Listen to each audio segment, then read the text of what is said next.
Hi, in this video, we will learn about book value per share with relevant example and how it can be used.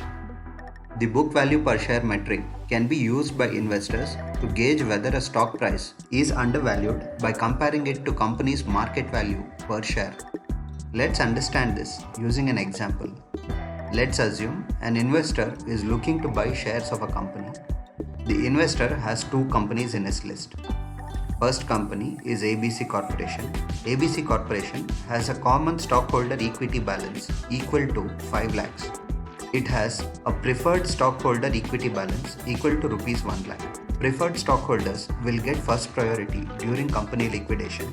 Therefore, it will be subtracted during the calculation of book value.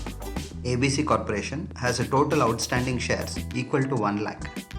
The book value per share of ABC Corporation is equal to 4. Let's assume share price of ABC Corporation is rupees 10. The second company is XYZ Corporation. XYZ Corporation has a common stockholder equity balance of rupees 5 lakhs, preferred stockholder equity balance of rupees 1 lakh. The total outstanding shares is equal to 10,000.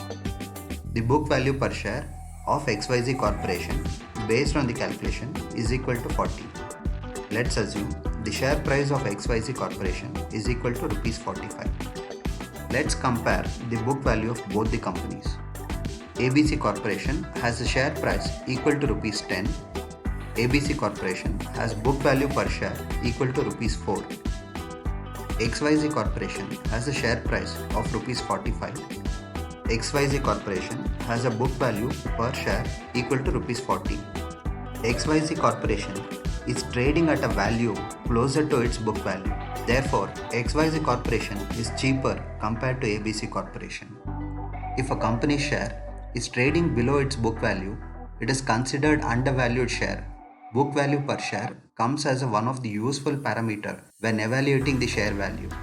It helps us in finding out if the shares are trading at overvalue, fair value or undervalue.